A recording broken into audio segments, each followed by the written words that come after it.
साग्रजातं सहगण रघुनाथान्वितं तं सजीवम् साद्वैतं सावधूतं परिजनसहितं श्रीकृष्ण चैतन्य देवं श्री राधा कृष्ण पादान सहगण ललिता श्री विशाखान्वितांश्च हे कृष्ण करुणा सिंधु दीनबंधो जगत्पते गोपेश गोपिका कांत राधा कांत नमस्तुते तप्त कांचन गौरांगी राधे वृंदावनेश्वरी वृषभान सुते देवी परमामि हरिप्रिये वाञ्छा कल्पतरुभ्यश्च कृपा सिन्धुभ्य एव च पतितानां पावनेभ्यो वैष्णवेभ्यो नमो नमः।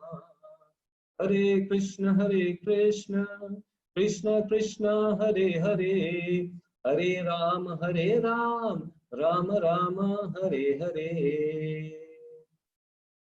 जैसा कि अभी वैष्णव सेवा प्रभु जी ने बताया कि आज का विषय है, आज इस सत्र का विषय है कि अपने घर में आपका स्वागत है। तो यहाँ पे दो चीज है, एक तो घर है और एक अपना है। तो आज की चर्चा में हम लोग पहले ये समझने की कोशिश करेंगे कि हम कौन है और दूसरा हमारा घर कौन सा है, और इन दोनों को हम लोग भौतिक दृष्टि से और इसके बाद में आध्यात्मिक दृष्टि से समझने का प्रयास करेंगे।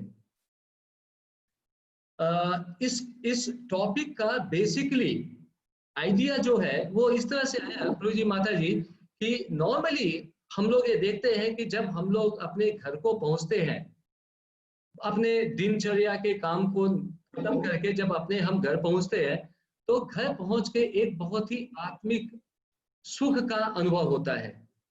दिन भर की परेशानियों को झेलने के बाद में, या फिर कई लोग होते हैं जो ऑफिशियली टूर पे जाते हैं, टूर पे जाने के बाद में उनको सारी सुख सुविधाएं उपलब्ध होती है। अच्छा रहने के लिए बंदोबस्त सितारा होटलों में, अच्छा भोजन का बंदोबस्त, और इसके बाद में ऑफिशियल जॉब पे जाते हैं तो ऑफिस वाले अच्छा फैसिलिटी प्रोवाइड करते हैं। लेकिन 2 दिन 3 दिन 4 दिन रहने के बाद में, काम करने के बाद में फिर से अपने घर की याद आती है और ये लगता है कि काश हम लोग कितने जल्दी अपने घर में पहुंच जाए, और अपने घर में पहुंच के एक बहुत ही सुखद अनुभव होता है। तो इसी परिप्रेक्ष्य में हम आगे के इस सत्र के चर्चा को बढ़ाने का प्रयास करेंगे महाराज की कृपा से, जहां पर हम ये देखेंगे कि भौतिक जिंदगी में हम लोग जिस सुख की परिकल्पना करते हैं, उस सुख की परिकल्पना या फिर उसको सोचने का भी विचार जब आध्यात्मिक चीज में उसको अप्लाई करते हैं तो हम लोग क्यों पीछे रह जाते हैं, और क्यों हमें ये सोचना आवश्यक नहीं है कि हम कौन है और मेरा वास्तविक घर कौन सा है। तो यदि हमें भौतिक घर में आनंद की अनुभूति होती है, तो ये पक्का है कि इसी तरह से हमें अपने आध्यात्मिक घर में भी जब हम जाएंगे तो हमें वहां पे भी आनंद का अनुभव होगा। लेकिन इन दोनों आनंदों में अंतर क्या है, इसके विषय पे भी कृष्णा वेलिंग हम लोग चर्चा करेंगे। ओम नमो भगवते वासुदेवाय। ओम नमो भगवते वासुदेवाय। ओम नमो भगवते वासुदेवाय। नारायणं नमस्कृत्य नरं चैव नरोत्तमं देवीं सरस्वतीं व्यासं ततो जयमुदीरयेत्।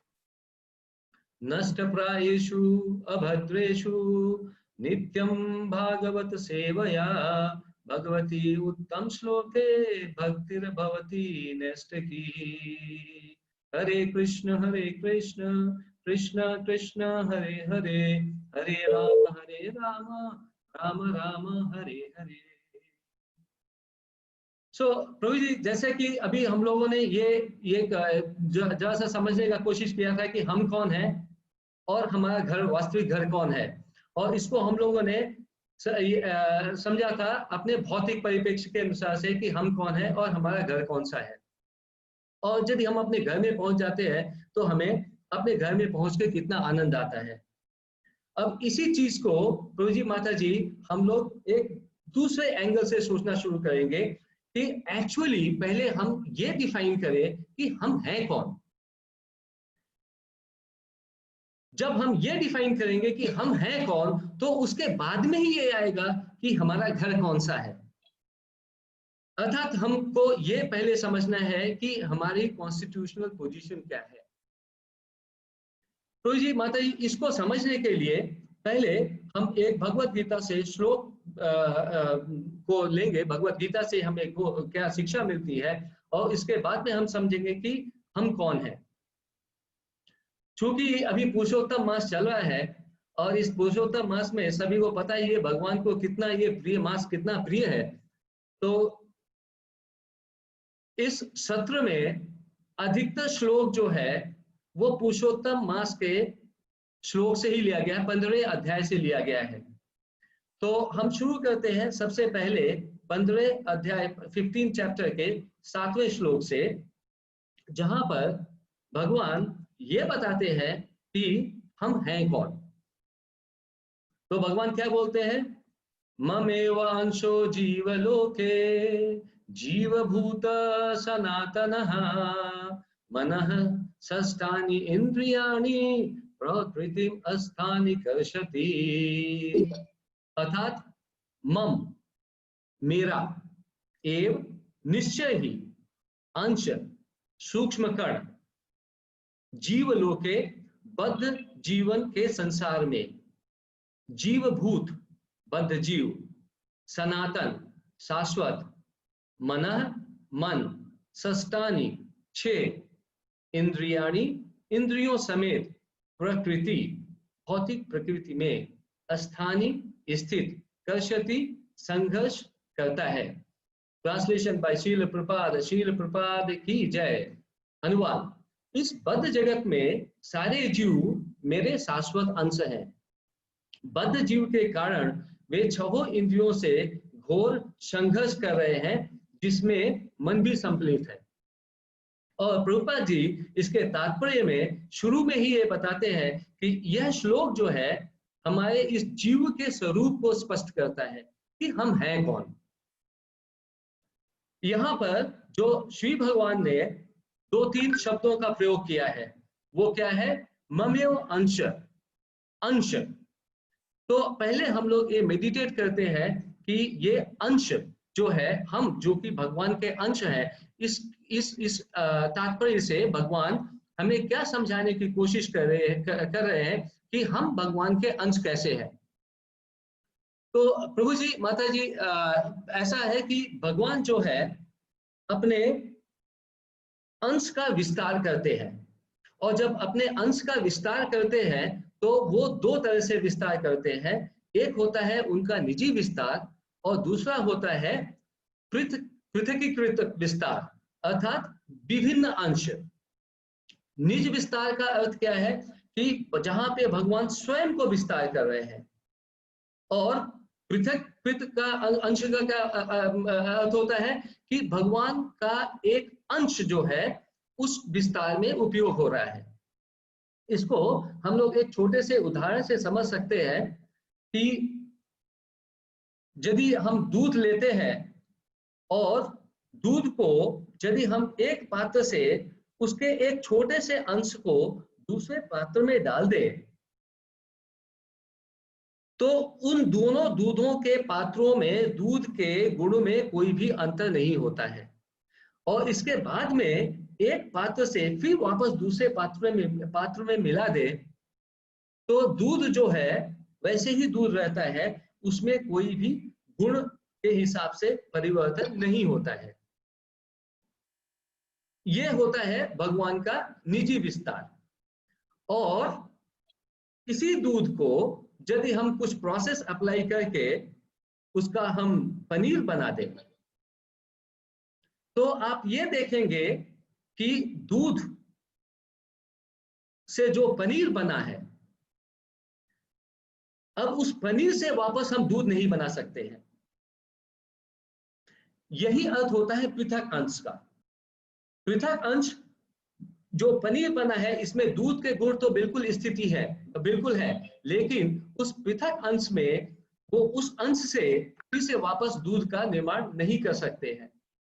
इसी तरह से श्री भगवान जो है, जैसा कि हम लोगों ने पहले भी डिस्कस किया था कि महतत्व का निर्माण करते हैं, महतत्व के निर्माण के बाद में फिर टाइम फेज लगता है, और उस समय के अधीन में होकर भौतिक तत्वों का निर्माण होता है, और भौतिक तत्वों के निर्माण के बाद में ब्रह्मा जी जो है भगवान के डायरेक्शन में जीव को उत्पन्न करते हैं।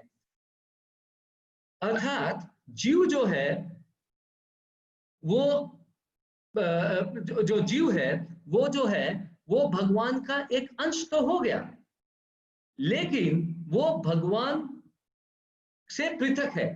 भगवान का अंश जरूर है, लेकिन भगवान से पृथक है। लेकिन चूंकि वो भगवान का अंश है, इसलिए उसमें भगवान के कुछ गुण जो है, जो भगवान श्री भगवान के जो कुछ गुण है वो उसमें विद्यमान है। जैसे दूध में, दूध तो दूध होता है, और पनीर जो होता है उस पनीर में भी पनीर दूध के कुछ गुण विद्यमान रहते हैं। उसी तरह से इस जीव में भी उसी तरह से भगवान के कुछ गुण विद्यमान होते हैं, और इसके बाद में उस जीव को परमात्मा गाइड करते हैं, और गाइड करने के बाद में जीव के अपने इच्छा के अनुसार से उसको एक शरीर ग्रहण, उसका एक शरीर ग्रहण करता है। तो इस तरह से अंश के बारे में यदि हम समझे, तो ब्रह्म संहिता में भी एक श्लोक है जहां पे ब्रह्मा जी प्रेयर कर रहे हैं। श्री ब्रह्म संहिता में दीपाचिरेव हि दशांतरम अभ्यपेत्य दीपायते बिभ्रत हेतु समान धर्मा यस्तादीर्घ एव हि च विष्णु तया विभाति गोविंदम आदि पुरुषम तमहम भजामि। अर्थात दीपाचिरेव, एक दीप से लेके यदि हम कई दीप जला दे, और कई दीप जलाने के बाद में भी हम देखेंगे कि जो एक मुख्य दीप था, उस मुख्य दीप के बाद में उससे जले हुए दीपों में गुण में कोई अंतर नहीं होता है। जिस तरह से मेन दीप प्रज्वलित होता है, उसी तरह से उसके द्वारा जो दूसरे दीप जो जलाए गए हैं उसी तरह से वो भी प्रज्वलित होता है, और वो भी उसी तरह से प्रकाश देता है। लेकिन वो जो दीप जो है, जिससे जो ओरिजिन है, जो स्रोत है, वो उन दूसरे दीपों से बिल्कुल अलग है। और ब्रह्मा जी बोलते हैं कि हे श्री भगवान, आप जो है ओरिजिनल है, आप ओरिजिनल दीप है, और चूंकि आप ओरिजिनल दीप है जिससे दूसरे सारे दीप जो है वो प्रज्वलित किए गए हैं, इसलिए हे भगवान, आप गोविंद हैं, आप आदि पुरुष हैं, और हे गोविंद, हे आदि पुरुष, हम आपको धन्यवाद प्रणाम करते हैं, साष्टांग प्रणाम करते हैं।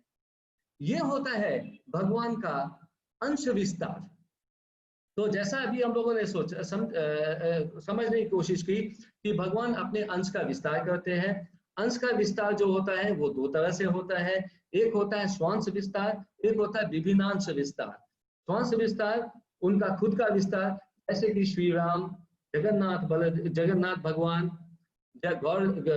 चैतन्य महाप्रभु, नृसिंह भगवान, वामन देव, कपिल भगवान, ये सब क्या है, ये भगवान के स्वांश विस्तार है। और जितने भी पृथक विस्तार है, वो पृथक विस्तार क्या है, हम सारे जितने भी जीव हैं इस धरती पे या फिर इस लोक के ऊपर, ब्रह्मा जी से शुरू करके और डाउन द लाइन जितने भी जीव हैं, वो सब क्या है, वो भगवान के पृथक अंश हैं। पृथक अंश का तात्पर्य ये है कि ये अंश जो है वापस उस मेन अंश में जाके विलय नहीं हो सकता है। जिस तरह से पनीर से दूध नहीं बनाया जा सकता है, इसी तरह से ये जो जीव का अंश है, चूंकि ये भगवान का पृथक अंश है, इसलिए ये जीव जो है वापस श्री भगवान में विलय नहीं हो सकता है। तो हम लोग क्या है, हम लोग तो जी माता जी, जैसे कि भगवान यहाँ पे बता रहे हैं, हम लोग एक जीव है। और जीव क्या है? जीव है भगवान का पृथक अंश। अब चूंकि ये भगवान का पृथक अंश है, और चूंकि इस पृथक अंश, चूंकि वो भगवान का पृथक अंश होने के वजह से उस जीव में भगवान के कुछ गुण विद्यमान है, आंशिक, कुछ आंशिक गुण विद्यमान है, जिसकी वजह से इस जीव को थोड़ी बहुत स्वतंत्रता मिलती है, थोड़ा बहुत इंडिपेंडेंस मिलता है। जैसे कि यहाँ पे बताया गया है, जीव लोके बद्ध जीवन के संसार में जीवभूत बद्ध जीव। और इसके बाद में बोला गया है सनातन शाश्वत, इटर्नल। तो ये अंश जो है ये भगवान का इटर्नल शाश्वत अंश है, और चूंकि ये शाश्वत अंश है इसलिए ये भगवान में जाके विलय कभी भी नहीं हो सकता है।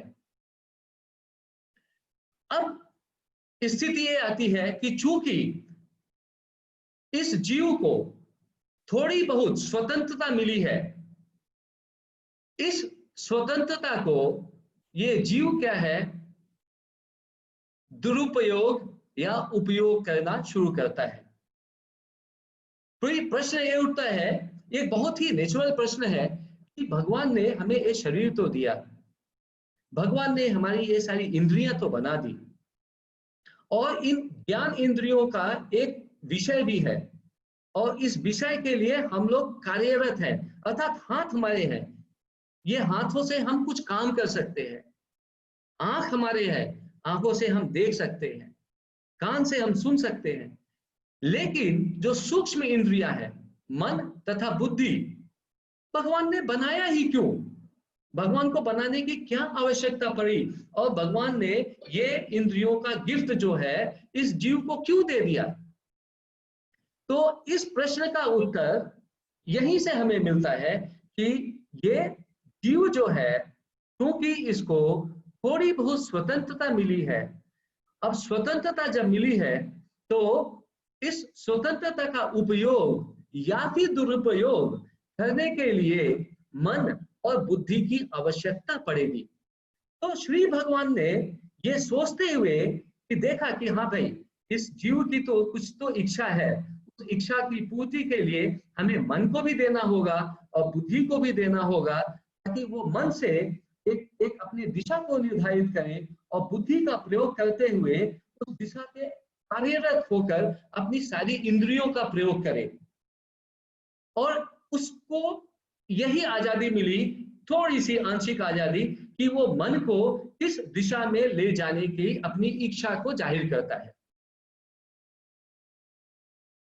अब इस जीव को जैसे ही थोड़ी आजादी मिली, इस जीव ने सबसे पहले क्या सोचा? सबसे पहले ये सोचा कि मैं ही करता हूं, अर्थात भगवान के कॉन्स्टिट्यूशनल पोजीशन को इस जीव ने आते ही सबसे पहले चैलेंज किया। और यदि प्रभु जी माता जी याद होगा, हम लोगों ने जो पहले एकदम सबसे पहले सत्र में इसकी चर्चा की थी कि जो जीव का भौतिक संरचना होता है, उस भौतिक संरचना में जो अहम है उसका एक बहुत ही बड़ा किरदार वो निभाता है। तो जैसे ही जीव को ये अहम हो गया कि मैं ही करता हूं, मैं ही इसका मालिक हूं, और इस मालिक के सेंस के वजह से ही इसको ये लगा कि अब चूंकि मैं ही करता हूं और मैं ही सब कुछ करने वाला हूं, इसलिए मैं ही अब आनंद को उपभोग करने के लिए मैं ही उपयुक्त पात्र हूं। और जैसे ही इसे ये लगा कि मैं ही इस आनंद के उपभोग को करने का पात्र हूं, तो ये जीव क्या हो गया? बद्ध जीव हो गया। क्यों? क्योंकि इसे आनंद लेना है भौतिक चीजों में, और भौतिक चीज क्या है? माया है। और जैसे ही वो माया का डेफिनेशन क्या है? माया का डेफिनेशन यही है कि जो है वो दिखता नहीं है, और जो दिखता है वो है नहीं।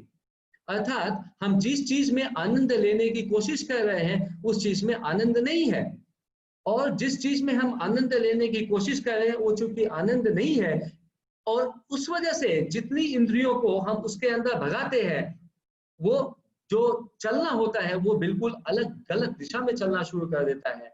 और चूंकि वो गलत दिशा में चलना शुरू कर देता है, इसकी वजह से ये जीव जो होता है वो बद्ध हो जाता है, और बद्ध जीव जब हो जाता है तो उसके बाद में उसकी जितनी भी इंद्रियां हैं वो सारी इंद्रियां सिर्फ और सिर्फ सेंस ग्रेटिफिकेशन अर्थात उसकी इंद्रियों के इंद्रिय तृप्ति के लिए फिर भागना शुरू करती है, और उसको फिर कुछ समझ नहीं आता है, जिसकी वजह से ये जीव जो है बद्ध हो जाता है।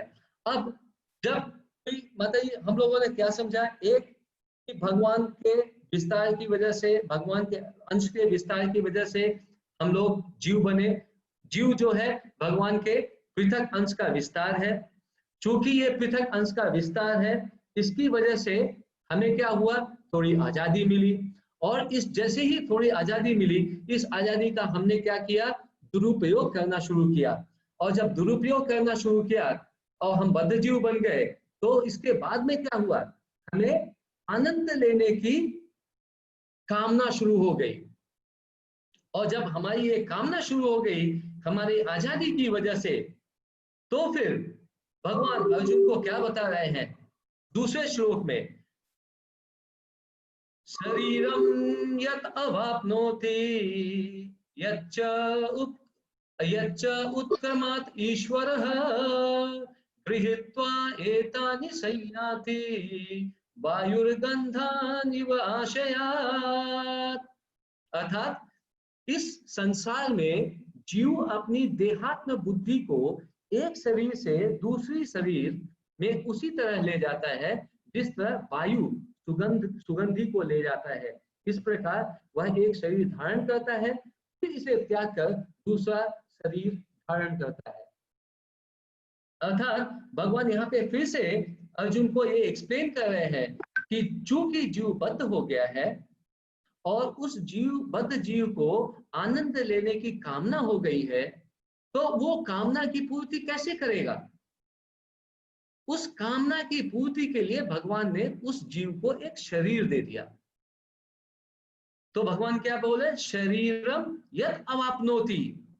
अवाप्नोति मतलब कि वो प्राप्त करता है, अपनी इच्छा के अनुसार से जीव जो है इस शरीर को प्राप्त करता है। और इसके बाद में क्या होता है, उत्क्रमाति, और उसको त्यागता भी है। क्यों, क्योंकि ये भौतिक है तो इसे तो त्यागना ही पड़ेगा इस शरीर को। और ये किस तरह से होता है, ये इस तरह से होता है कि जिस तरह से वायु जो है सुगंध को एक स्थान से दूसरे स्थान पर ले जाने का कार्य करती है, इसी तरह से ये आत्मा जो ये जीव है वो एक स्थान से दूसरे स्थान पर जाता है। किस वजह से, हमारी भौतिक कामनाओं की वजह से। सो भौतिक कामनाएं जो है हमारी इच्छाएं जो है वो वायु का काम करती है, और जितनी हमारी भौतिक इच्छाएं प्रबल होंगी अपने सेंस ग्रेटिफिकेशन के लिए, उतना ही उसी अनुरूप हमें शरीर मिलेगा, और उस शरीर का फिर हम दुरुपयोग करेंगे अपने मन बुद्धि और अहंकार का प्रयोग करके, और दुरुपयोग करके फिर भौतिक आनंद लेंगे। और जब भौतिक आनंद लेंगे और इसके बाद में फिर से ये शरीर चला जाएगा, और शरीर के जाने के बाद में फिर से दूसरा शरीर फिर प्राप्त होगा। क्यों, क्योंकि भौतिक आनंद लेना है। तो प्रभु जी माता जी, अभी हम लोग क्या समझ रहे हैं कि ये जो हम हैं ये मेरा शरीर नहीं है, ये एक भौतिक शरीर है। और चूंकि ये भौतिक शरीर है और इसीलिए हम जब अपने भौतिक घर में जाते हैं तो हमें एक भौतिक आनंद मिलता है। लेकिन जैसा कि यहाँ पे भगवान हमें समझा रहे हैं कि ये जो भौतिक है ये इसका गुण क्या है, इसका गुण जो है ये टेम्पररी है, ये आज है कल नहीं रहेगा। जैसे कि हम अपने घर के लिए समझ सकते हैं प्रभु जी माता जी कि आज हम जिस घर पे रह रहे हैं, इस घर के सिचुएशन विद टाइम बदल सकता है। घर में डिटोरिएशन होता है, कभी प्लास्टर निकल गया, कभी कोई प्रॉब्लम हो गया, कभी किसी कारणवश घर बिल्कुल नीचे आ गया, तो जो घर आज जिस घर में हम जाके आनंद का अनुभूति ले रहे थे, वो घर रहा ही नहीं। सिर्फ यही नहीं प्रभु जी, माता जी, ऐसा भी हो सकता है कि भौगोलिक चेंज की वजह से भी जिस भौतिक घर में हम रहते आनंद लेते हैं, वो भी बदल सकता है भौगोलिक स्थिति के वजह से। जैसे कि हम सभी को पता है कि भारत एक बृहद विशाल देश, जिसमें आजादी के पहले पाकिस्तान भी हुआ करता था, लेकिन जैसे ही 1947 में इंडिया और भारत और पाकिस्तान के बीच में भौगोलिक रेखा खिंच गई, तो आपको पता है प्रभु जी, माता जी, की कितने सारे वहां पे रहने वाले लोग 1 मिनट के अंदर में बेघर हो गए। उसी भौतिक घर में, जिस भौतिक घर में ये बिल्कुल आनंद लेने के लिए बिल्कुल ललायित रहते थे, 1 सेकंड के अंदर में सारा कुछ खत्म हो जाता है और सारा आनंद जो है बिल्कुल खत्म हो जाता है। और यही भौतिक का नेचर है। इतना जानने के बावजूद भी, इतनी ज्ञान होने के बावजूद भी, फिर भी हम इसको रियलाइज नहीं करते हैं। क्यों? क्योंकि हम समझते हैं, हमारी ये देह बुद्धि की वजह से हम ये समझते हैं कि हम ये देह है, और फिर इसके बाद में हम ये समझते हैं कि ये देह जो है कहाँ पे रहता है, हमारे इस प्रिय घर में रहता है, और चूंकि ये प्रिय घर में रहता है, ये आनंद लेता है, तो ये देह ही वास्तविकता है और ये हमारा घर भी वास्तविकता है। ये नहीं समझ आता है कि ये देह भी खत्म हो जाएगा और ये घर भी खत्म हो जाएगा, और ये जो आनंद है, ये आनंद भी खत्म हो जाएगा, क्योंकि ये देह खत्म हो जाएगा और ये घर भी खत्म हो जाएगा। So there is there is no enjoyment, there is no real enjoyment। ये वास्तविक आनंद ये नहीं है। अब इसके बाद में भगवान क्या बोलते हैं? इसके बाद में भगवान ये बोलते हैं कि अब जब हमने शरीर दे दिया, तो ये नेचुरली ये प्रश्न उठता है कि शरीर तो मिल गया, लेकिन अब ये शरीर से हम आनंद कैसे उठाएंगे? तो भगवान बोल रहे हैं कि कोई चिंता करने की कोई आवश्यकता नहीं है।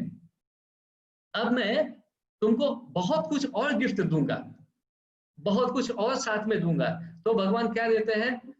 श्रोतम चक्षुः स्पर्शनम च रसनम घ्राणम एव च अधिष्ठाय मनश्चायं विषयान उपसेवते। अर्थात भगवान क्या बोल रहे हैं? शरीर में मैं क्या क्या दूंगा? मैं तुम्हें कान दूंगा, श्रोतम, चक्षुः, मैं आंख दूंगा, स्पर्शनम अर्थात स्पर्श करने की अनुभूति दूंगा, रसनम अर्थात जीभ, घ्राणम सूंघने की शक्ति, एव इसके अलावा अधिष्ठाय मन, उसके अलावा मैं मन भी साथ में दूंगा। अर्थात ये जब शरीर मिला, इस शरीर के मिलने के बाद में जो सारी इंद्रियां मिली, और इंद्रियों के बाद में जैसा अभी हम लोग डिस्कस कर रहे थे कि मन भी मिला, अब हम सारे चीजों को पा गए हैं जिससे हम लोग बिल्कुल अपने सेंस ग्रेटिफिकेशन को उपयोग कर सकते हैं। जो थोड़ी सी आजादी हमें मिली है, उस थोड़ी सी आजादी का हम दुरुपयोग कर सकते हैं, और इस आजादी का दुरुपयोग करके फिर से हम दूसरे शरीर को ग्रहण कर सकते हैं और दूसरा घर बना सकते हैं, और दूसरा घर बना के हम और भी आनंद ले सकते हैं। हमारी ये स्थिति है। हम ये नहीं समझना चाहते हैं कि ये शरीर जो है ये मेरा शरीर नहीं है, ये केवल और केवल भगवान का एक अंश है। और यदि ये भगवान का अंश है, अब इन सारी चीजों को हम आध्यात्मिक दृष्टि से देखने की कोशिश करें। आध्यात्मिक दृष्टि से हम जब देखते हैं तो ये पता चलता है कि ये शरीर मेरा शरीर नहीं है। हम क्या है? हम भगवान के अंश हैं, हम आत्मा हैं। किसके अधीन में है? परमात्मा के अधीन में है, भगवान के अधीन में है। और हमारा घर कौन सा है? हमारा घर जो है, ये जो भौतिक घर है जहां पे हम रहते हैं, ये घर इस जीव का, जो कि भगवान का अंश है, वो जीव का घर नहीं है। तो दूसरा प्रश्न ये उठता है कि जब ये जीव का घर नहीं है तो जीव का घर कौन सा है? क्योंकि जब तक हमें ये नहीं पता चलेगा कि जीव का घर कौन सा है, तब तक हमें ये कैसे पता चलेगा कि हमें जाना कहाँ है? तो ये माता जी सबसे इंपॉर्टेंट चीज ये है कि हमें जब भगवान ने एक बुद्धि दी है, और इस बुद्धि का प्रयोग जब तक हम अपने आप से प्रश्न पूछने के लिए नहीं लगाएंगे और सही प्रश्न नहीं पूछेंगे, और सही प्रश्न को पूछने के बाद में सही उत्तर पाने के प्रयत्न को नहीं करेंगे, तब तक हम लोग इसी तरह से बद्ध रहेंगे, और बद्ध रहने के वजह से हम लोग इसी तरह से भटकते रहेंगे। तो जैसे अभी फिर से ये प्रश्न उठता है कि जब मेरा शरीर नहीं है, मैं ये शरीर नहीं हूं, तो नेचुरली ये शरीर का जो घर है, जो भौतिक घर हम देखते हैं, वो भौतिक घर भी मेरा घर नहीं है। तो पहला प्रश्न फिर से उठना चाहिए कि जब ये भौतिक शरीर में ये जब ये जो जीव है, इस जीव का ये घर है कौन सा? जब तक ये हमें पता नहीं रहेगा, तब तक हम उस घर के प्रस्थान के लिए कोशिश कर ही नहीं सकते हैं। तो इस घर को बताने के लिए भगवान फिर से अर्जुन को एक चीज समझा रहे हैं, जो कि इसी अध्याय में, 15वें अध्याय में श्लोक संख्या 4 में है, जहां से हमें यह पता चलेगा कि हमारा वास्तविक घर कौन सा है। और उसके बाद में हमें यह पता चलेगा कि यदि ये वास्तविक घर है और हमारी आनंद लेने की आदत पड़ गई है, तो वहां पे जो आनंद होगा वो किस तरह का आनंद होगा, ये इसको हम लोग समझने के लिए आते हैं श्लोक संख्या 4 में। श्लोक संख्या 4 में भगवान क्या बोलते हैं? ततः पदम तत्परिमार्गितव्यम् यस्मिन् गता न निवर्तन्ति भूयः तमेव चाद्यं पुरुषं प्रपद्ये यतः प्रवृत्तिः प्रसिता पुराणी। भगवान क्या बोलते हैं? भगवान ये बोलते हैं कि तत्पश्चात उसे ऐसे स्थान की खोज करनी चाहिए जहां पर जाकर लौटना न पड़े, और जहां उस भगवान की शरण ग्रहण कर ली जाए जिससे अनादिकाल से प्रत्येक वस्तु का सूत्रपात तथा विस्तार होता आया है। अर्थात जैसे कि अभी हम लोग चर्चा कर रहे हैं कि हमारा भौतिक घर मेरा भौतिक घर नहीं है, तो भगवान ये बता रहे हैं कि फिर उस जीव को यह सोचना चाहिए, वैसे स्थान की खोज करना चाहिए जहां पर जाकर उसे लौटना नहीं पड़े। क्या बोल रहे हैं? ततः पदम तत् परिमार्गितव्यम। परिमार्गितव्यम मतलब कि खोजना चाहिए।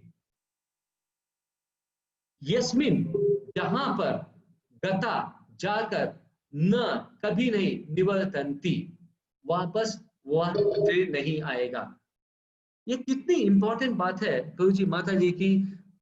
भगवान अपने श्रीमुख से अर्जुन को यह बताने का प्रयास कर रहे हैं कि डेफिनेटली एक ऐसा घर है जिसको खोजने की आवश्यकता है, अपने मन और बुद्धि का प्रयोग करके।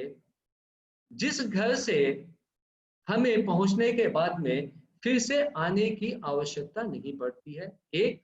और जिस घर में जाकर हमें चीर आनंद की प्राप्ति होती है, घनानंद की प्राप्ति होती है, जो कि समय के अनुसार से बदलता नहीं है।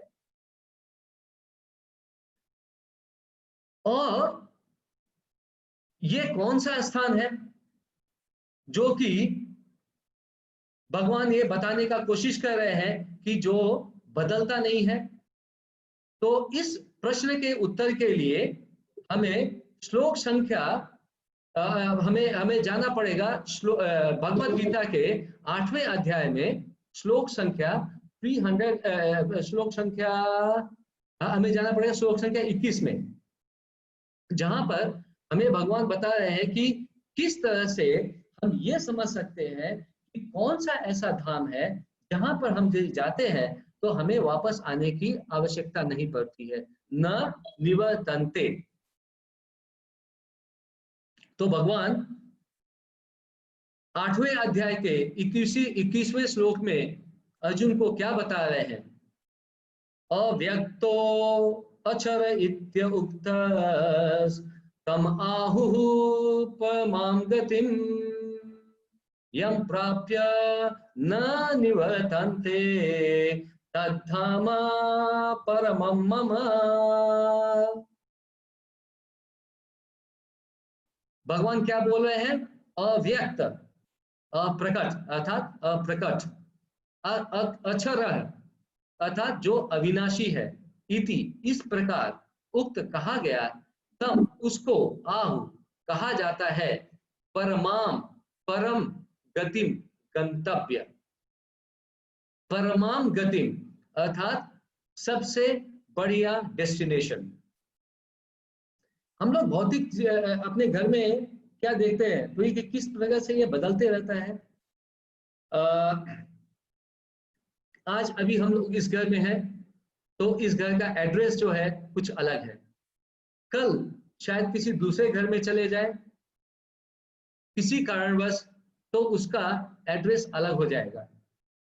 आज हम गाजियाबाद में हैं तो यहाँ पे घर का एड्रेस अलग है, लेकिन इन केस यदि कृष्णा विलिंग हम लोग कहीं दूसरी जगह चले जाए तो घर का एड्रेस बदल जाएगा।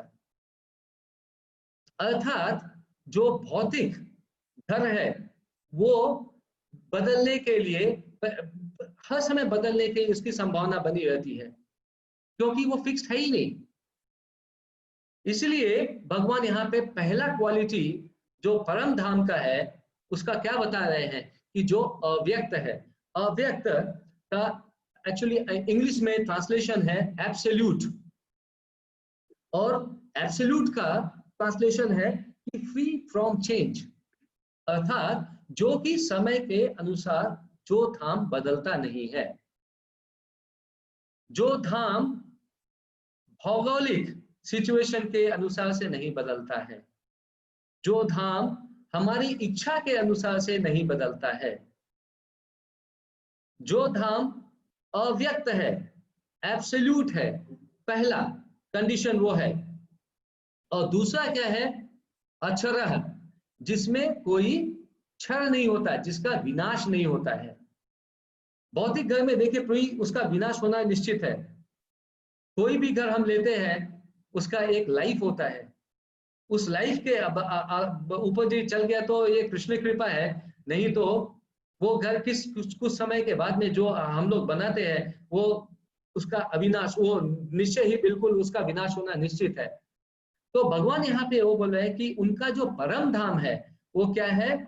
वो है एब्सोल्यूट, फ्री फ्रॉम चेंज, उसमें कोई भी परिवर्तन नहीं होता है। और दूसरा क्या है? वो अविनाशी, अर्थात impossible to make mistake, infallible, जो अंग्रेजी में ट्रांसलेशन है वो है क्या? इनफॉलिबल, अर्थात जहां पे जो गिरता नहीं है, अर्थात जिसमें कोई गलत होने की संभावना नहीं है। अर्थात जैसे हम अपने भौतिक घर में देखते हैं कि सीमेंट के जगह सीमेंट कम यूज कर लिया और बालू ज्यादा यूज हो गया तो उस स्ट्रक्चर में स्ट्रेंथ नहीं रहता है। या फिर सरिया जो है वो गलत यूज हो गया तो भी उस स्ट्रक्चर में कोई स्ट्रेंथ नहीं होता है, या फिर पेंट गलत हो गया, या फिर सीवेज लाइन में गलती आ गई। सो अर्थात उसका उसका कहने का तात्पर्य है कि जो भौतिक घर है, जो भौतिक घर का निर्माण हो रहा है, क्योंकि ये भौतिक लोग कर रहे हैं, इसलिए उस भौतिक घर में गलती होने की संभावना संपूर्ण है। वो घर जो है बिना गलती के नहीं हो सकता है। लेकिन भगवान का धाम जो है वो कैसा है, वहां पर गलत होने की कोई भी संभावना नहीं है। तो क्या है, वो है, एक तो है एब्सोल्यूट फ्री फ्रॉम चेंज, उसमें कोई परिवर्तन नहीं हो सकता है। दूसरा क्या है, वो एक बिल्कुल और उसमें कोई गलती नहीं हो सकती है, फ्री फ्रॉम मिस्टेक। और ऐसे धाम को भगवान को क्या बोल रहे हैं कि ये मेरा परम धाम है। तो जैसे कि इसके पहले हम लोगों ने भगवान ने अर्जुन को बताया कि किसी भी बुद्धिमान व्यक्ति को जो भगवान बताए, यस्मात् क्षरम अतीतो अहम अक्षराद अपि च उत्तमः अतो अस्मि लोके वेदे च प्रथितः पुरुषोत्तम। यस्मात् क्षरम अतीतो अहम, जो भौतिक चीज है वो समय के अनुसार से नष्ट होना उसका निश्चित है। तो इसलिए जो भगवान का खुद का जो एबोर्ड है, जो भगवान का खुद का धाम है, वो क्या है, वो इनफॉलेबल है, वो एब्सोल्यूट है, वो समय के साथ में उसमें परिवर्तन नहीं होता है। तो यदि कोई ऐसा घर है प्रभु जी, माता जी, जहां पे समय के साथ में कोई परिवर्तन नहीं होता है, और उस घर में यदि हम जाते हैं जो कि इस आत्मा का घर है, तो भौतिक शरीर का घर हमारा ये भौतिक घर है। आध्यात्मिक शरीर का घर कौन सा है, वो भगवान का गोलोक धाम है। भगवान के गोलोक धाम का नेचर क्या है, जो इनफॉलेबल है, जो एब्सोल्यूट है। भौतिक घर का नेचर क्या है, ठीक इसका उल्टा। तो अब मुद्दा ये उठता है कि इस भौतिक घर में जो कि खुद ही निश्चित नहीं है, जिसका कि वो कब नीचे आ जाएगा because of the material nature, तो वहां पे जो आनंद मिलेगा, उस भौतिक घर में जो आनंद मिलेगा, वो कैसे परमानेंट हो सकता है, वो भी परमानेंट नहीं हो सकता है। अर्थात हो सकता है कि आज हम इस घर में हैं, हमें इस घर में काफी आनंद आ रहा है, लेकिन जैसे ही हम प्रेसिडेंशियल हाउस को देखते हैं या फिर ऐसा घर देखते हैं जो कि बहुत ही बढ़िया बना है, तो फिर जो घर आज हमें आनंद दे रहा था, वही घर हमें फिर आनंद नहीं देता है। हमारी फिर कामना होती है कि हम दूसरे घर में जाए, उससे अच्छा घर बनाए, और उससे अच्छा घर बनाने के लिए ज्यादा पैसा लगेगा, ज्यादा पैसा लगेगा तो हम पवर्ग में फंस जाएंगे, पवर्ग में फंस जाएंगे तो फिर से मुंह से फेन निकलते निकलते आनंद की प्राप्ति नहीं हो सकती है। तो ये आनंद जो है वो भी टेम्पररी है। लेकिन प्रिय माता जी, सबसे सबसे इंटरेस्टिंग बात यह है कि हम इसी साधारण से तुच्छ से आनंद में ही जब इतना संतुष्ट हो जाते हैं, तो आप जस्ट सोचिए कि जब हमें घनानंद वाला घर मिल जाएगा, जहां पे कोई लीज नहीं है, जहां पे हमें रेंट नहीं देना है, जहां हमें कोई ईएमआई नहीं देना है, जहां पे एड्रेस नहीं चेंज होगा, जहां पे ज्योग्राफिकल कंडीशन से, बॉर्डर डिस्प्यूट से लोकेशन नहीं चेंज होगा, जहां पे किसी आदि दैविक आदि भौतिक वजह से घर का कोई विनाश नहीं होगा, जो कि भगवान कृष्ण ब्रह्म संहिता में जैसे भगवान बताते हैं कि भगवान का परम धाम जो है वो चिंतामणि धाम है। तो उस चिंतामणि धाम में जो आनंद मिलेगा, वो आनंद कैसा होगा, वो आनंद होगा बिल्कुल घनानंद, बिल्कुल घनानंद। और उस समय जो आनंद होगा, उस आनंद की परिकल्पना मात्र से ही इस जीव को मोटिवेशन मिलना चाहिए कि हमें सारे अपने इंद्रियों को इस डायरेक्शन में लगाना है, ताकि हम इस घनानंद की प्राप्ति अपने परमानेंट घर में, अपने बिल्कुल परमानेंट घर में जाके आनंद उठाए। और इसके बाद में क्या भगवान बोला है, न यम प्राप्य न निवर्तन्ते, अर्थात ये घर जिसको प्राप्त हो जाता है उसको फिर से आने की आवश्यकता नहीं है।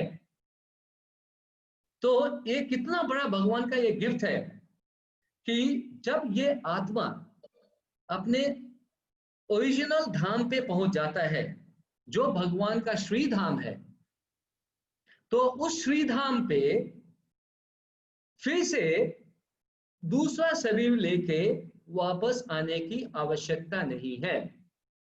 जैसे कि पहले बताया गया, शरीरम यत् अवाप्नोति यच्च उत्क्रमात् ईश्वरः। ईश्वरः अर्थात इस देह के हम मालिक हैं, और चूंकि इस देह के मालिक हैं और हमें जो थोड़ी सी स्वतंत्रता मिली है, इस स्वतंत्रता को हमें दुरुपयोग न करके हमें यह खोजना है कि हमारा वास्तविक घर कौन सा है।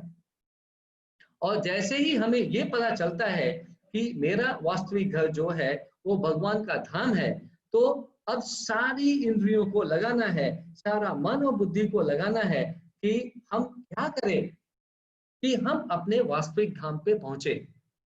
और वास्तविक धाम पे पहुंच के भगवान गारंटी दे रहे हैं कि फिर से हमें इस वापस भूतल पे वापस आने की आवश्यकता नहीं है। एक कितना बड़ा गिफ्ट है। आप इमेजिन करिए कि ये देह जो है छूटने के बाद में फिर से अपनी इच्छा के अनुसार से हमें एक दूसरा देह मिलेगा। माता के गर्भ में ये देह, ये आत्मा जब जाएगी, वहां पे माता के गर्भ में एक दूसरा हमें देह मिलेगा। उस देह से फिर से हम भगवान को प्रे करेंगे कि आप हमें माफ करिए, मेरी गलतियों को क्षमा करिए। फिर हम वापस अपने इस धरती पे आएंगे, और वापस धरती के पर आने के बाद में इमेजिन करिए फिर से वही ABCDZ, क ख ग घ, 2 2 जा 4, 2 3 जा 6, फिर वही टीचर से डांट,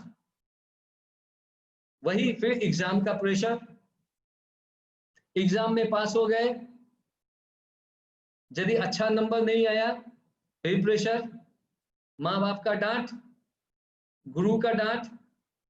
यदि अच्छा नंबर आ गया नो प्रॉब्लम, जॉब में गए, जॉब में हर समय टेंशन कि आज है कल नहीं है, कब कोरोना आ जाए, कब कोरोना नहीं है। और इसके बाद में यही करते करते करते करते हम इस शरीर को फिर से त्याग देंगे। और जैसे ही इस शरीर को त्यागेंगे, चूंकि हमारी जो इच्छा है, जो मन और बुद्धि जो है वो किस में लगी हुई है, बद्ध जीव में लगी हुई है, जीव जो है बद्ध है, तो फिर से हमें दूसरा शरीर मिलेगा, फिर से सारा प्रोसेस को आरंभ करना पड़ेगा। तो आप ये एक बात बताइए कि कौन ऐसा बुद्धिमान व्यक्ति होगा जो ये चाहेगा कि हमें इस सिचुएशन में पढ़ना पड़े कि हमें फिर से वही ABCD क ख ग घ, और फिर से वो टीचर की मार, गुरु का डांट फिर से झेलना पड़े। ये संभव नहीं है ना, ये डिजायरेबल नहीं है। तो चूंकि ये डिजायरेबल नहीं है, इसलिए हमारी जो मेन इच्छा है, हमारी जो मेन शक्ति है, वो लगाना है कि किस तरह से हम इससे मुक्ति पा सके। और ये तब तक संभव नहीं है जब तक हम ये नहीं सोचते हैं, अपने दिमाग में ये नहीं लाते हैं कि श्रीमद् भागवतम जैसे बताता है, ईश्वर से ही बसे लोको ऐसा दारू मई था। इस पर हमारे गुरु महाराज ने एक बृहद लेक्चर दिया है, और उस लेक्चर में 2-3 बातें बहुत ही इंपॉर्टेंट जो महाराज बताते हैं कि हम लोग जो है घर में तो रहते हैं, और घर में सफाई भी बहुत रखने की कोशिश करते हैं, बिल्कुल साफ सुथरा रखते हैं ताकि अच्छा लगे। लेकिन आप लोग सभी ने एक एक्सपीरियंस किया होगा कि जो कॉर्नर्स है, घर के जो कोना है, वो कोने में गंदगी छिपी रहती है और उस छिपी हुई गंदगी को निकालना बहुत ही मुश्किल का काम है। पहले तो हम कोशिश नहीं करते हैं कि उस गंदगी को निकाले, और यदि कोशिश भी करते हैं तो एक एक्स्ट्रा एफर्ट चाहिए कि उस गंदगी को निकाल सके। तो हमें ये चीज समझने के बाद में हमारी धारणा को इस तरह से रखनी चाहिए कि जिस तरह से हम घर के कोने को साफ करने की कोशिश करते हैं, उसी तरह से ये जो आत्मा जो है बद्ध हो गया है, इसलिए भौतिक चीजों के संसर्ग में आकर भौतिक चीजों का आनंद को प्राप्त करने के लिए जो कामना के वजह से ये दूषित हो गया है, इस कोने को साफ करना ये अत्यंत आवश्यक है। और ये तभी पूर्ण हो सकता है जब हम मिथ्या अहंकार से छूटे। मिथ्या अहंकार ही सबसे बड़ा जड़ है हम लोगों को नीचे घसीटने के लिए। आप जस्ट एक इमेजिन करिए कि हम लोग किस तरह से आई में फंसे हुए हैं। आई मैं, मेरे को ये आनंद चाहिए, मेरा घर होना चाहिए, मेरी गाड़ी होनी चाहिए। एक चीज समझने की कोशिश करना है कि जब हम ये बोलते हैं कि मेरे को आनंद चाहिए, तो किसी चीज से चाहिए, किसी वस्तु से चाहिए, किसी लोग से चाहिए। अर्थात जैसे ही हमने ये कामना की कि मेरे को आनंद चाहिए, हम क्या हुए, किसी दूसरे पे आश्रित हो गए, क्योंकि दूसरा वस्तु हमें आनंदित करेगा, दूसरे लोग हमें आनंद प्रदान करेंगे।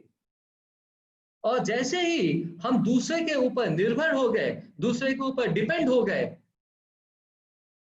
उस सिचुएशन में क्या हो गया, उस सिचुएशन में यह होगा कि दूसरा यदि ये चाहेगा कि हमें आनंद दे, दूसरी वस्तु यदि चाहेगी कि वो हमें आनंद दे, तो हमें आनंद प्राप्त हो सकता है। अर्थात अन्यथा हमें उस आनंद प्राप्त नहीं हो सकता है। अर्थात यदि हम जैसे ही ये कल्पना करते कि मुझे ये चाहिए, हम दूसरे के ऊपर आश्रित हो गए। अब ये दूसरे के ऊपर डिपेंड करता है कि वो हमें आनंद दे कि नहीं आनंद दे। लेकिन यदि हम ये परिकल्पना करें कि हमें इस देह से, हमें इस बुद्धि से, मन को प्रयोग करके दूसरों को आनंद देना है, अपने कार्यकलापों से दूसरों को आनंद वितरण करना है, कोई रोक सकता है क्या आपको प्रभु जी? कोई नहीं रोक सकता है। आज यदि मैं चाहूं कि मुझे एक्स वाई को आनंद देना है अपने कार्यकलापों से, मुझे कोई रोक सकता है? नहीं रोक सकता है। सो ये मेरे ऊपर डिपेंड करता है। लेकिन यदि मैं चाहता हूं कि कोई दूसरा मुझे आनंद दे, तो मैं तो किसी दूसरे के ऊपर डिपेंड हो गया। तो वो मुझे आनंद दे या नहीं दे, उसके ऊपर मेरा कोई कंट्रोल नहीं है। कहने का अर्थात है कि वी लूज कंट्रोल। जैसे ही मैं आई में आ गया, वी लूज द कंट्रोल। हमारे ऊपर उस चीज को उस चीज के ऊपर मेरी पकड़ नहीं रह गई। हम लोग जब मंदिर में भी जाते हैं, भगवान को ये बोलते हैं कि हे भगवान मुझे ये दे दीजिए, मुझे ये दे दीजिए, मेरा ये प्रॉब्लम सॉल्व कर दीजिए। अर्थात फिर से हम भगवान के पास में भी जाके मैं को नहीं छोड़ते हैं। कभी हमने ये सोचा है कि हे कृष्णा, हम आपके पास में आए हैं, आप मुझे ऐसी बुद्धि दीजिए ताकि हम आपको आनंद दे सके। हम आपके दास हैं, हम आपके चूंकि दास हैं, और दास का ये कर्तव्य है कि वो सारे वैसे ही चीज करे जो कि मालिक को प्रिय है। हम कभी ये क्या सोचते हैं कि हे मालिक, हे भगवान, आप बताइए हमें कि आपको क्या प्रिय है, और जो आपको प्रिय है वो आप मुझे ऐसी शक्ति दीजिए ताकि आपकी जो प्रिय चीज है उसको मैं कर सकूं। हम लोग ये भी नहीं करते हैं। हम लोग वहां पे भी जाके यही कामना करते हैं कि हे भगवान मुझे ये दे दो, हे भगवान मुझे ये कर दो, हे भगवान मेरे साथ में ऐसा प्रॉब्लम सॉल्व कर दो। सो नाउ इसका मतलब क्या है? Now it is the purgative of the Krishna. ये भगवान की इच्छा है कि वो आपको आनंद दे या नहीं दे। लेकिन भगवान जो है वो बहुत दयालु है। भगवान जो है इक्विपॉइज्ड है। भगवान ये नहीं डिफरेंशिएट करते हैं कि अच्छा ये मेरे पास में आए तो मैं इसको रास्ता बताऊंगा, दूसरा मेरे पास में नहीं आए तो मैं उसको रास्ता नहीं बताऊंगा। इसीलिए भगवान को बोला जाता है कृपालु, इसीलिए भगवान को बोला जाता है दयालु, कि भगवान कृपालु है, भगवान दयालु है। भगवान ने कोई भी भगवान इक्विपॉइज्ड है, भगवान ने ऐसी दो बुद्धि रखी ही नहीं है। लेकिन चूंकि हम अपने मैं में इतने फंसे हुए हैं कि भगवान की कृपा को समझ ही नहीं सकते हैं, हमारी ऐसी पात्रता ही नहीं रहती है कि हम भगवान की कृपा को समझ पाए। और इसके बाद में फिर से हम भगवान के ऊपर दोषारोपण करते हैं, फिर से भगवान के पास जाके कंप्लेन करते हैं, हे कृष्णा आपके लिए तो मैंने जप भी किया, आपके लिए मैंने सेवा भी की, लेकिन आपने तो मेरे लिए एक काम किया ही नहीं। वहां पे भी जाके मैं टोक दिया कि मैं ये चाहता था और इसलिए मेरा काम को आपको करना चाहिए था और ये भी आपने नहीं किया। अर्थात हम इस मैं से उबर नहीं पा रहे हैं, इस अहंकार से उबर नहीं पा रहे हैं। क्योंकि इस अहंकार में हम फंसे हुए हैं, इसलिए हम भौतिकता में फंसे हुए हैं। और जब भौतिकता में फंसे हैं तो भगवान ने अभी हम लोग जैसे पहले समझे कि भगवान ने एक छोटी सी आजादी दी है, और उस आजादी की वजह से हम जैसे ही उसका दुरुपयोग करते हैं, हम अपने भौतिक जिंदगी में भी देखते हैं प्रभु जी माता जी कि एक चोर यदि चोरी करता है तो उस चोर का चोरी करने का उद्देश्य क्या होता है? उसका उद्देश्य होता है कि अपने सेंस ग्रेटिफिकेशन को फुलफिल करे। अर्थात पैसा आ जाएगा तो घर बनाए, गाड़ी बनाए, अच्छी जिंदगी जी सके, और उस उद्देश्य से वो चोरी करता है, डकैती डालता है या मर्डर करता है। लेकिन जैसे ही लॉ, कानून के नजर में वो दोषी पाया जाता है, तो उसके साथ में क्या होता है? उसके साथ में हम इस भौतिक जिंदगी में भी देखते हैं कि उसके लिए एक जेल बना हुआ है। He is sent to the prison. And जो प्रिजन है उसका इम्प्रिजनमेंट जो है, अर्थात उस सजा की अवधि जो है वो, और सजा का जो नेचर है वो भी डिपेंड करता है कि उस व्यक्ति ने किस तरह का अपराध किया है। यदि जघन्य अपराध किया है तो हो सकता है फांसी की सजा मिले, यदि छोटा मोटा अपराध किया है तो हो सकता है जेल की सजा मिले, और यदि उससे भी छोटा अपराध किया है तो उसको कुछ फाइनेंशियल पेनल्टी लगा के छोड़ दिया जा सकता है। अर्थात सजा मिलना निश्चित है। तो जब हम अपने भौतिक जिंदगी में देखते हैं कि सजा मिलना निश्चित है, तो हम क्यों ये नहीं समझ पाते हैं कि भगवान के द्वारा बनाए गए आध्यात्मिक नियमों का जब हम पालन नहीं करेंगे, और यदि हम इसी मैं में फंसे रहेंगे, तो हम भी अपराध कर रहे हैं। और चूंकि हम अपराध कर रहे हैं तो इसलिए हमें सजा से फिर डरने की आवश्यकता नहीं है। हमें फिर ये एक्सेप्ट करना चाहिए कि चूंकि हमने गलत काम किया है इसलिए हमें सजा मिलेगी, और जब सजा मिलेगी तो उस सजा को एक्सेप्ट करना चाहिए। और सजा का तात्पर्य क्या होता है? सजा का तात्पर्य होता है, मेन ऑब्जेक्टिव ये होता है कि उस इंसान को जिसको सजा दिया जा रहा है उसको ये समझ आए कि उसने कोई गलत काम किया है। इसी तरह से हमें भौतिक जिंदगी में जो भी सजा मिल रही है वो सजा सिर्फ और सिर्फ इसीलिए मिल रही है कि ये हमें समझ आए कि हमने भगवान के द्वारा बनाए गए आध्यात्मिक नियमों को तोड़ा है।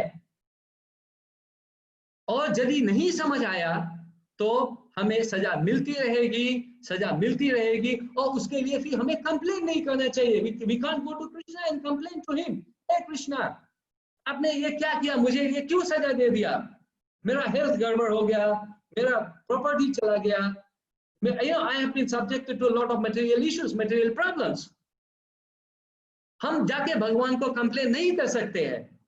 हमें यह समझने की आवश्यकता है कि गलती हमसे हुई है, सो हमें सजा पाने का पूरा मौका, सजा मिलना चाहिए। और सजा मिलने के बाद में हमारी स्थिति भगवान ऐसी करे कि सजा पाने के बाद में हम कम से कम यह समझ सके कि हाँ, हमने गलती की है, और हम मैं से दूर हो, इस अहंकार से दूर हो, इस देह बुद्धि से दूर हो, और हमें यह समझ आए कि हमारा वास्तविक घर कौन सा है। जब हम इस भौतिक घर में जाके आनंद उठा सकते हैं जो कि टेम्पररी है, तो आप इमेजिन करिए, आप जरा सा सोचिए कि जब हम इस देह को, जो कि इसका वास्तविक घर है, भगवान का धाम, उस भगवान के धाम पर जब इसको लेके जाएंगे तो कितना आनंद आने वाला है। और फिर उसके बाद में वापस इस देह में वापस आने की कोई आवश्यकता नहीं है। तो अभी तक जस्ट अभी समय चूंकि समाप्त हो रहा है, इसलिए इस सत्र का मैं विश्राम देने का आवेदन करता हूं। तो आवेदन इसके पहले जस्ट एक समराइज करते हैं कि अभी तक हम लोगों ने क्या सुना है इस सत्र में। पहला तो हमने ये सुना कि हम देह नहीं है, हम क्या है, भगवान के अंश हैं। और कौन से अंश हैं? भगवान के विष्णु तत्व नहीं है हम, कि हम भगवान ये शरीर छोड़ा और विष्णु तत्व में प्रवेश कर गए, हम पृथक अंश है।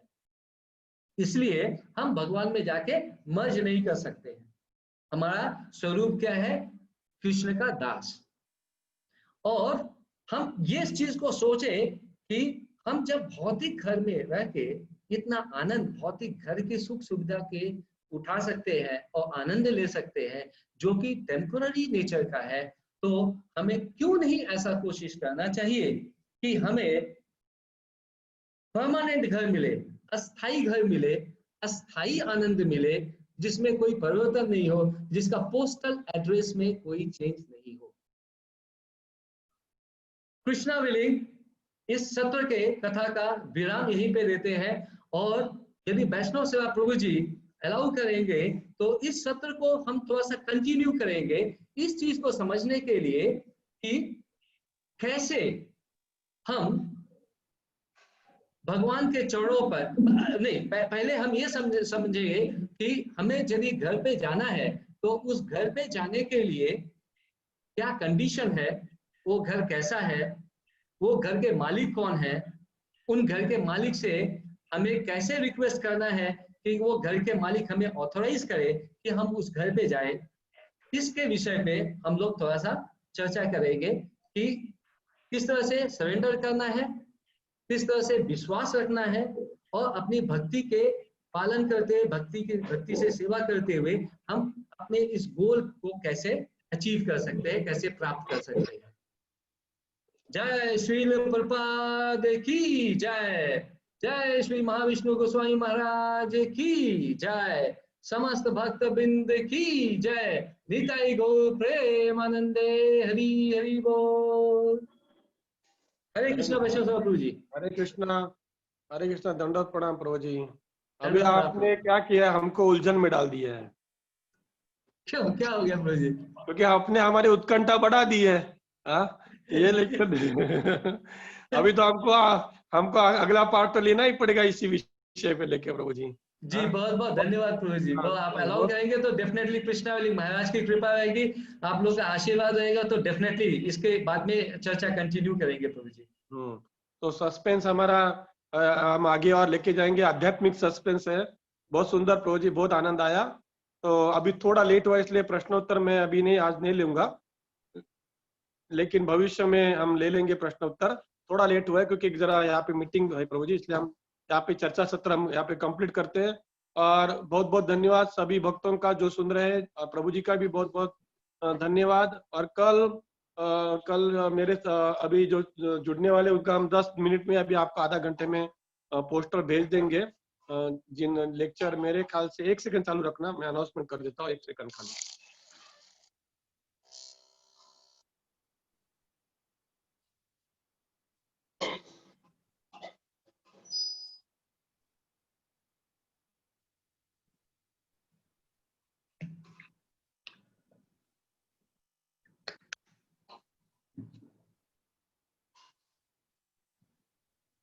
कल कल का लेक्चर अभी, हाँ सॉरी, कल लेक्चर देंगे रघुवीर दास प्रभु, और उन्होंने विषय सिलेक्ट किया है गिव मी ट्रबल व्हाई, मुझे कष्ट दो लेकिन क्यों।